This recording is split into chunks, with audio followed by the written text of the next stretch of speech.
Même le voyageur au long cours n'a pas la pratique pour aborder un pays inconnu. C'est ce que j'ai ressenti en posant le pied sur le sol haïtien. Toutes les idées reçues s'effondrent pour laisser place à la découverte, dans les pas de notre guide. Alain Gervais, représentant local de l'ONG Nos Petits Frères et Sœurs, nous accueille pour nous montrer le formidable travail accompli depuis 23 ans de présence dans ce pays. Pour autant, le regard de l'ONG est résolument tourné vers l'avenir, avec de nouveaux axes de développement. De simples équipes médicales qui allaient dans les bidonvilles, dans les zones défavorisées, on est passé à un hôpital pédiatrique, ensuite une clinique, une maternité, un programme de néonatologie. Maintenant on développe la partie chirurgie actuellement, on s'est également investi énormément dans le choléra, on a construit récemment un centre qui marche plutôt bien. Un des axes de développement pour l'ONG est de s'implanter aujourd'hui au cœur de Cité Soleil, là où la misère est la plus criante. Ah, Cité Soleil, c'est une zone vraiment très défavorisée. Quand je dis il n'y a rien, en fait, il y a beaucoup de monde, il y a 400 000 habitants, mais il n'y a rien dans le sens où il n'y a pas le petit minimum qui permettrait à un être humain et à sa famille de vivre dans la dignité. Donc pas d'assainissement, pas de structure pour l'eau courante, l'électricité, il n'y a vraiment rien. Il n'y a pas de déchetterie, il n'y a pas de gestion des déchets, ce qui fait que très rapidement, malgré les efforts de la population, toujours motivée pour rendre les choses propres, belles. Donc ce qu'on peut espérer de Cité Soleil, moi je pense dans un premier temps, c'est d'offrir aux enfants quelque chose de doux, quelque chose de beau, quelque chose de plein d'espoir, qui est l'école.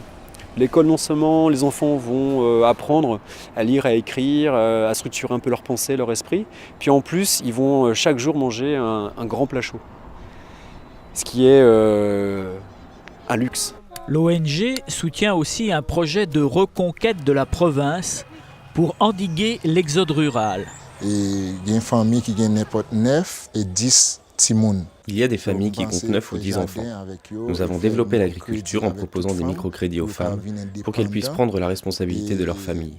C'est ce qui m'a décidé à mettre ça en place. C'est peut-être ça que j'ai décidé de faire tout ça. Et qu'on y a, nous en phase de construction. Nous sommes en phase de construction d'une clinique. Puis nous mettrons en place le traitement de l'eau pour éviter les problèmes de santé liés aux microbes. Qui nous besoin de la population pour éviter des problèmes diarrhée. Parce qu'il y a un pile monde qui était mort Port-au-Prince. Et tout le monde est sorti en dehors, dans la zone rurale. Le manque de ressources des campagnes a provoqué l'exode rural vers Port-au-Prince, dans des conditions misérables. C'est ce qui m'a donné ces idées pour décentraliser et créer du travail, des activités avec toutes les infrastructures éducatives, médicales et sociales, pour que les gens restent en zone rurale. Activité ça avec eux pour permettre de rester dans la zone rurale. Première raison. La première raison de l'amélioration de la vie communautaire, c'est la chance qu'ont les enfants de pouvoir aller à l'école. Commencer à améliorer par rapport à des petits gens qui n'ont pas de chance pour aller à l'école. Fondé Blanc a Fondé Blanc a tous les moyens nécessaires pour sédentariser la population. Et continuer à rester l'Olboa. Mais c'est à Kenskov que le premier orphelinat a été construit. Il héberge aujourd'hui 350 enfants et soutient des familles d'accueil pour 250 autres. C'est en tout plus de 600 enfants pris en charge sur le territoire. Ils sont tous scolarisés et suivis dans l'apprentissage d'un métier ou à l'université jusqu'à leur pleine autonomie.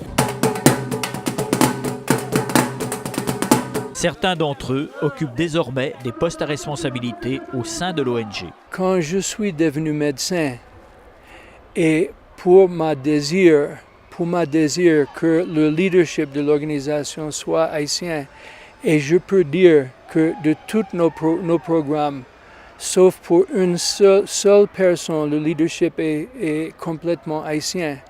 Alors, quand je suis retourné après les études médicales, je ne voulais pas faire le leader encore. Je voulais travailler sur la rue, à la base communautaire. Et ce sont des ex-élèves de nos petits frères et sœurs, me voyant descendre aux lieux très difficiles chaque jour, qui ont commencé à s'offrir de m'accompagner. Alors, je envisageais ce geste comme une façon de générer travail parce que ce pays sera réarrangé complètement si les gens avaient travaillé avec un salaire digne qui les rende une capacité dans la vie. C'est seulement ça qui manque dans le pays. C'est un travail avec un salaire digne.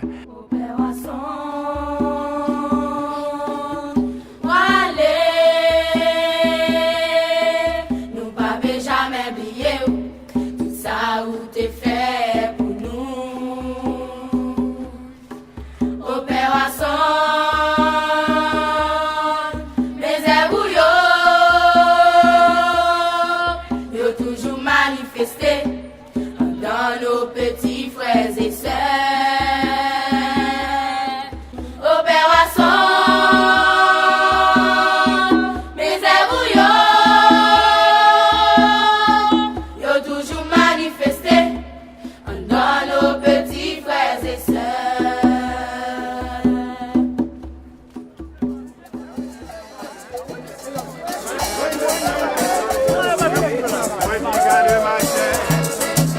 Fini vendre moins faux.